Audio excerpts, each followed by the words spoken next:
2015 A-levels, question number 6, part 1. Define money. Briefly describe how money has removed the defects of the barter system. Okay. What is money? Can you all define money? What is money, Ramai? How can we define money? At least give me the keywords. What and what can we say?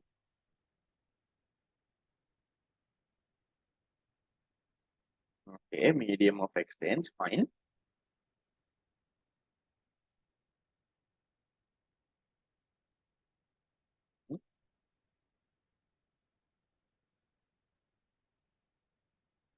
Okay, commonly, okay. So you can talk about it's a medium of exchange. So whenever someone wants to get goods or services, they can give money in exchange. Okay. Used for transactions. Okay. Commonly accepted. Fine. Now remember, guys, you have to use these words and you have to come up with your definition. Okay. Commonly accepted. You can say, okay, used for transactions. Okay, you can say that. Then guys, how has this avoided or how has this removed the defects of barter system? How are you going to write this?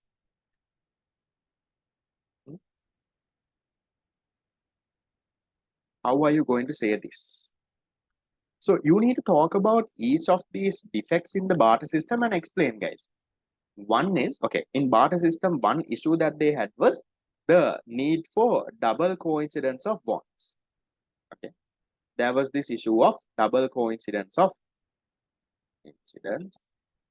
bonds. We have studied this before in one of our papers. What is double coincidence of bonds?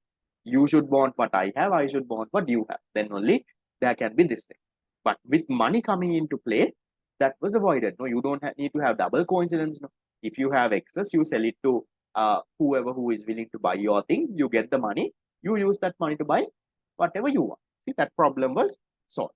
Then what else did money solve? What about problems of divisibility? Now, earlier in barter system, there were issues with divisibility. No. Now, for example, if you're going to give me one cow and I'm going to give you 1 month of classes. Now, let's say, how are you going to give me half a cow? You can't. There are divisibility issues. So then you can say, with money coming into play, right? All this also was solved. You can even pay small amounts. Everything was fine. And then there were issues with storage. Okay. Storage. So, because certain stuff you can't keep for long. Then again, money is nothing like that. Money is a durable thing which you can store and keep. No problem. Measuring. There were problems with measuring because for, let's say, for 4 months of, for 1 month of classes, how much should you give me? What is the value of it? So how do you measure something? For 5 apples, how much of, let's say, oranges should you give? There was a issue there. And again, that was also solved with money coming into play. Okay. And then let's say issues with transportation, all of those were solved. No. So you have to explain one by one what the problem was, how money solved that. Is that fine? Do we need to explain the explanation? Yes, no. So they are asking define money. Okay. And they're saying briefly describe. So you have to go with describe. You can't just write point. Yes, they are not asking you for the defects in the barter system. They're asking you how has money removed the defect. So you tell there was a defect like this. This is how money removed. There was a defect like this. This is how money removed. That kind of a thing has to be your answer. If you just say the defects are a need for double coincidence of bonds, divisibility issues, storage issues, you're not going to get your mark.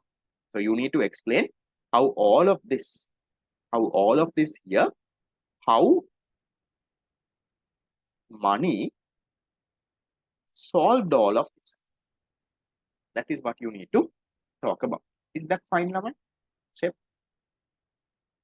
Question 6, part 1. Then part 2. Okay. Explain why credit cards are not money. I'm going to skip this because we did this before. Can someone give me the exact question number 2011?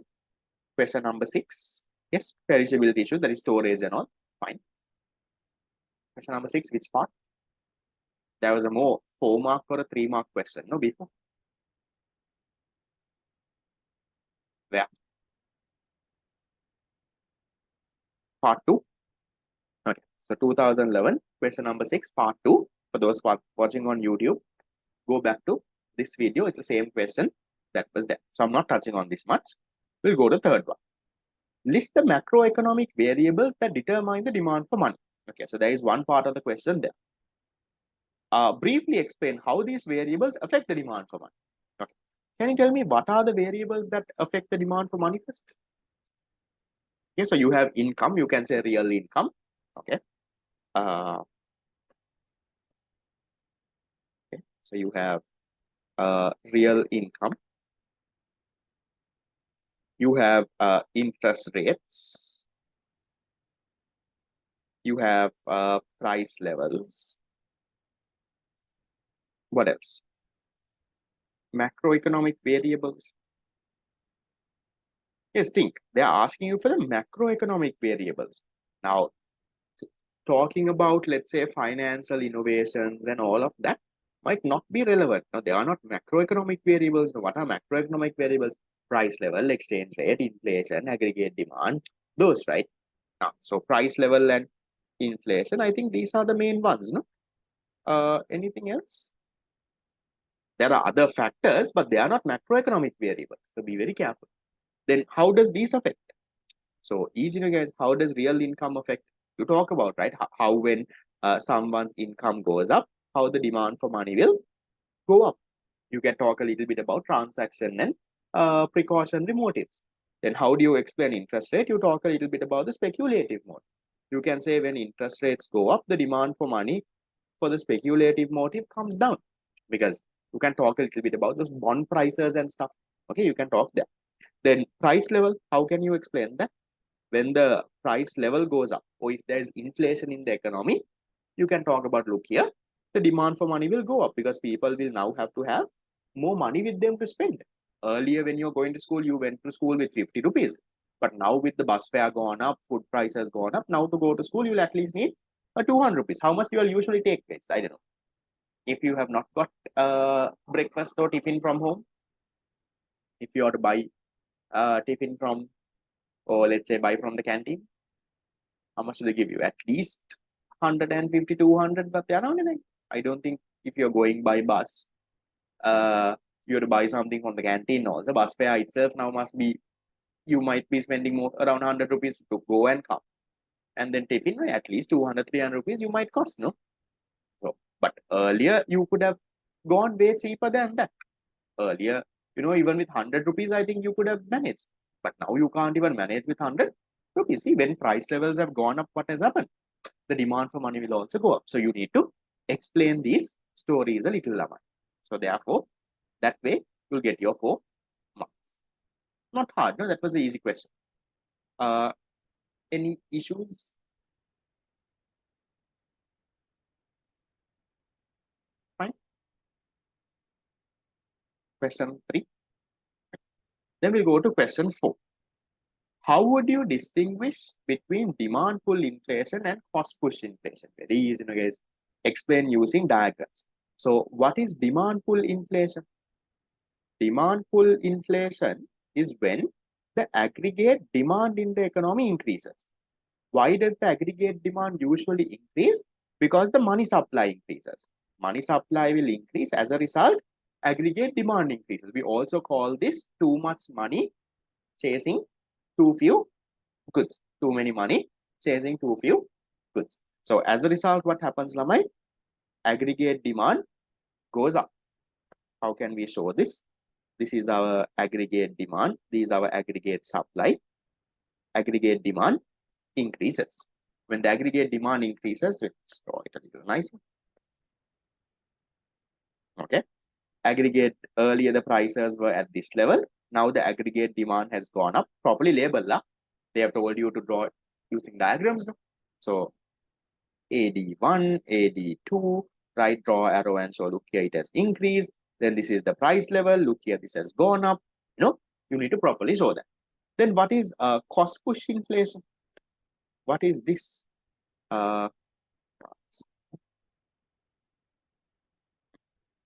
What is cost push inflation? This is where the cost of production goes up as a result of the cost. Now, how can the cost of production go up? Usually people demanding for more wages, raw materials being expensive, cost of production goes up. As a result, aggregate supply comes down. That's what you call cost push inflation. So when aggregate supply comes down, what happens, Lamai? The price level, again, this is your aggregate supply. Earlier prices were here. Now, aggregate supply has shifted or decreased. As a result, prices now go up. That's what you call cost push inflation. So for 2 marks, you need to explain what is demand pull. For 2 marks, you need to explain what is cost push. For the diagram, they might sometimes give you half a mark or maybe 1 mark. We don't know. So therefore, explanation you write for 1.5 marks. Diagram you draw for 1 mark. Explanation again for 1.5 marks. Diagram 1 mark. Whether they give you half a mark or 1 mark, you're then kind of saved and you get your full marks. Is that fine? Yes, demand pull inflation happens due to increase in supply of money. That's what I said, guys. See? Money supply. So demand pull inflation happens because of an increase in money supply. Too much of money chasing too few goods. Money supply goes up. As a result, consumption, investment, all of those start to increase. Then aggregate demand goes up. Fine. Demand pull and cost pull. Then part 5. Okay. Why is there a very high level of excess liquidity in domestic market in Sri Lanka at present? So this is more like a current context question at that point, Lamai. So you don't go and memorize this answer. This is something relevant for 2015. In 2015, there would have been a high level of liquidity. There would have been a lot of money in the economy. They're asking why, and they're asking what has the central bank done to absorb the liquidity. We'll connect this a little with our recent times. Okay, so we'll talk about during 2022. Okay, now 2022 was a year that had a lot of liquidity. That's where the price. That's why the prices started rising. Money supply was high. Can you tell me why? Why was there a lot of money supply in the economy, guys? Or why was there this 2021, 2022? Interest rates weren't high. Interest rates were low in 2021. Right? So what happened, guys? You can talk about things. Now you can talk about things like what? You can talk about now you can talk about, don't say money printing. The better way, nice, the formal way, what the central bank says is monetary accommodation. What is monetary accommodation? Monetary accommodation is money printing, okay? Monetary accommodation, by the CBS. So you can say government fiscal, there was a huge fiscal deficit. Therefore, what happened? Government, central bank had to print money and give. No, that's what you call monetary accommodation by the central bank. Then you can also say, increase government spending. Remember during 2021 and all. Okay, we'll move this 2022, 2021.